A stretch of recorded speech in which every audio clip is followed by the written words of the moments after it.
beautiful bibliophiles, hope you're doing great, hope you're enjoying your summer already. However, for me, summer vacation is going to be a bit late because it's still exam season for me until early to mid-July, and after that I am ready for my hot girl summer.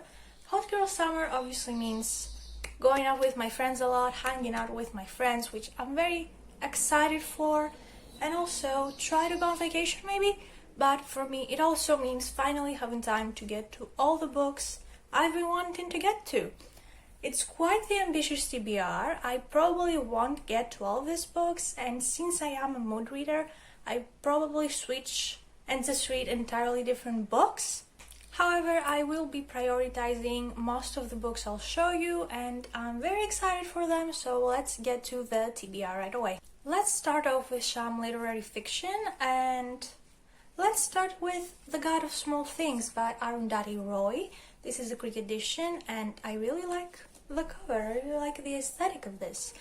I've been wanting to get to this book for ages because I believe I'm going to adore the writing. I think it will be so gorgeous to read, and this won the Booker Prize Award in 1997. And okay, I am a bit reluctant to see how the plot of this will be handled, because I believe the main subject of this is siblings falling in love with each other. Yeah, I know, who wants to read about that?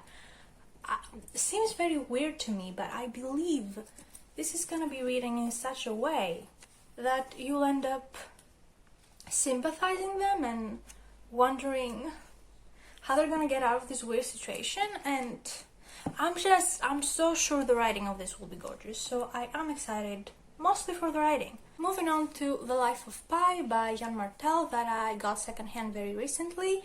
Oh, this also won the Booker Prize Award in 2002, so I am slowly making my way through the Booker Prize Awards, which is very cool. I am living a lie because I was so sure this was written by an Indian author, but it's not. I believe it's a Canadian. It's a Canadian author growing up in Spain, traveling everywhere, yeah. But I was so sure it was an Indian author, though my whole life's been a lie. So I have watched the movie of this. It was very popular when it came out back in 2012, I believe, and I enjoyed it quite a bit. It had a bit too many special effects for my taste. I like simpler things aesthetic-wise, but it was a really good movie nonetheless. If Fran Can was amazing. Go watch more movies with that actor who unfortunately passed away a few years ago, 1 or 2 years ago. Amazing actor. Anyways, we're talking about the book, which I'm very excited to read because okay, again, this won the Booker Prize. I believe it has good writing, so I am very excited to get this as well, even though I know that ending. If you know the ending, you know the ending. Then we have The Remains of a Day by Kazuo Ishiguro. Okay, this is Booker Prize as well. I swear I did not plan this. Anyways, he's won it 4 times. Oh, he's nominated 4 times. Okay, that makes more sense. I am very disappointed in Kazuo Ishiguro's writing from having read Never Let Me Go. Really didn't find anything fascinating about that book. But I am excited to read The Remains of a Day. Maybe it will be more up my alley. I've been very excited to read this since last August, which is when I received it as a gift for my birthday. I believe this is set around after the end of the Second World War, and we follow a butler in this rich countryside English home. Then we have this Greek edition, again, that I got secondhand, of Little Life by Hanya Yanagihara. I am equal amounts excited and scared to get to this because the whole of BookTube has read this book. And the whole of BookTube agrees that this is the most sad book ever to be written. I'm very, very scared. I believe we follow 4 friends throughout their lives. One of them is the protagonist, and we follow him more. But I don't know very much apart from that. I know that we follow these characters like throughout their lives, so okay, it's bound to be depressing, but I don't know why, out of all books, this is the saddest book of all time. I believe that BookTube is right, because I trust the people that have said it. and everyone, literally everyone has said it, but I'm really excited to see why. This is thicker than it looks. It looks about 500 pages, but it is 800 something pages. But I am so excited to get to it and see what people are talking about. I'm afraid because everyone's like, okay, this is one of the most gorgeous books I've ever read, but it's so sad you never have to read it. Like, don't read it. Which is really weird to me, how you can love a book so much, but you know it's so sad that you wouldn't advise others to read it. Like, I really want to see what this is all about. I'm sure I'll be very sad, so I want to be in a good mindset when I read it. But I am so excited. Next, I'm so reluctant to get to this, but this is Find Me by Andre Asherman. It is the sequel to Call Me By Your Name. Does Call Me By Your Name need a sequel? Absolutely not. Absolutely not. The whole of the world disagrees. But here it is. Why did I pick it up? Even though I know Call Me By Your Name doesn't need a sequel? Because curiosity killed the cat. Let's hope that satisfaction will bring it back, because I really don't know what to expect. Call Me By Your Name is one of my favorite books of all time. The first time I read it, I wasn't that impressed, but I reread it a second and a third time, and I realized I adored the writing in that book. It's a very like a hit or miss book. A lot of people absolutely hate it, and I completely can see why they hate it, but I loved it. And I don't think I'm gonna love Find Me as much, because if you've only seen the movie and haven't read the book, Call Me By Your Name has some extra scenes at the end, the book, I mean, which make it almost impossible for a sequel to happen. The synopsis really doesn't sound promising.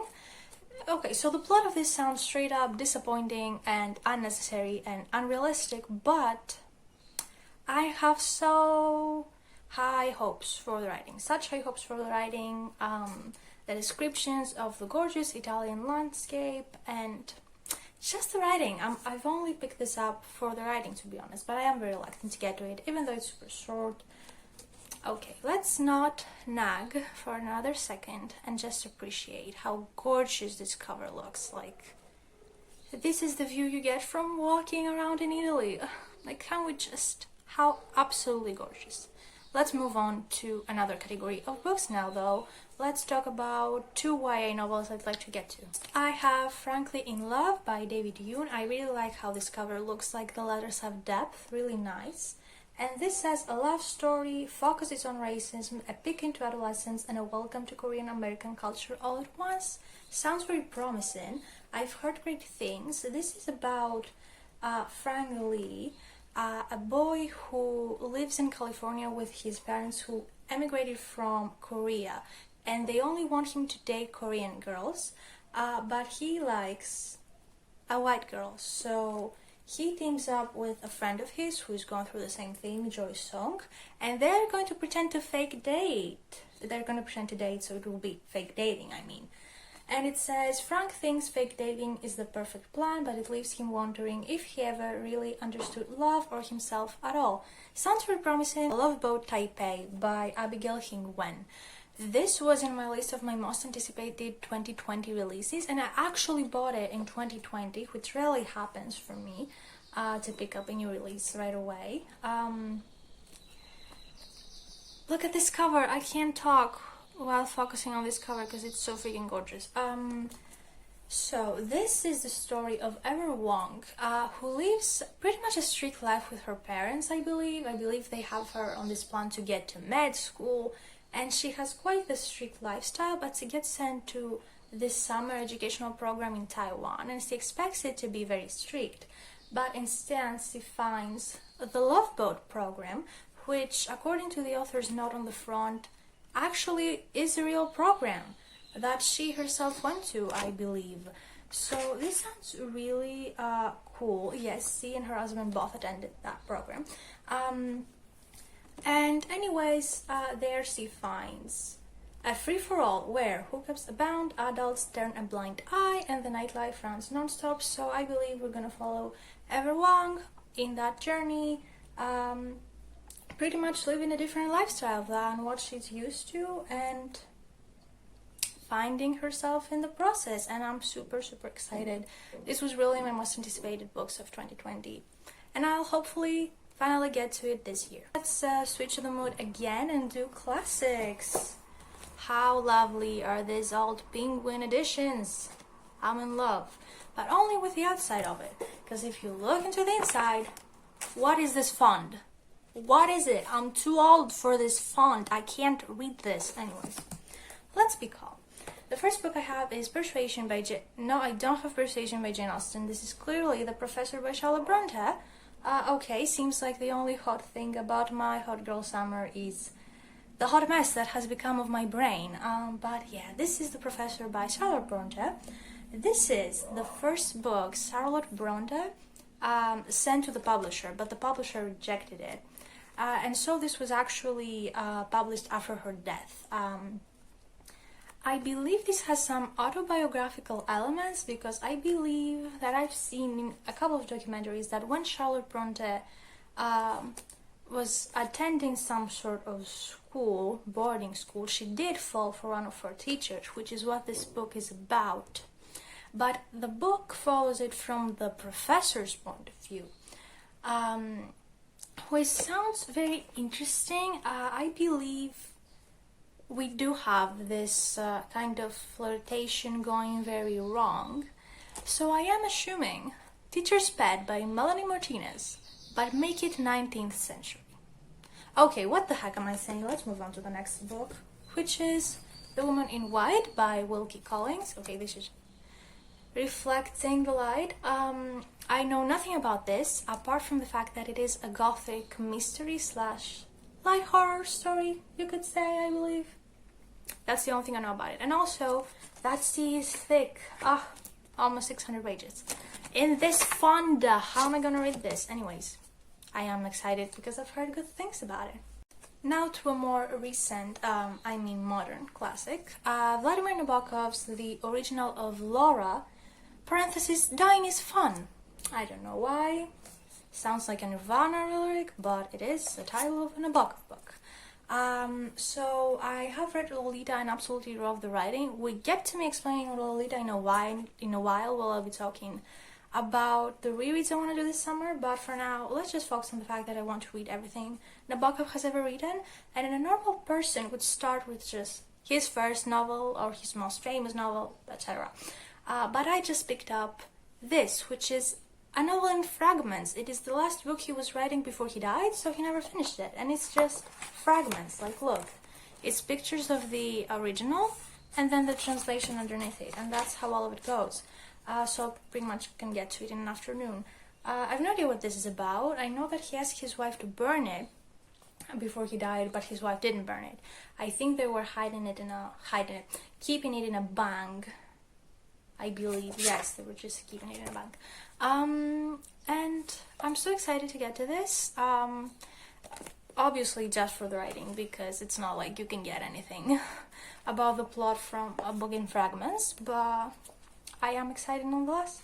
Now, this girl loves to read her favorite books, so obviously we have my reread of The Raven Cycle I'll be doing this summer. Oh my gosh.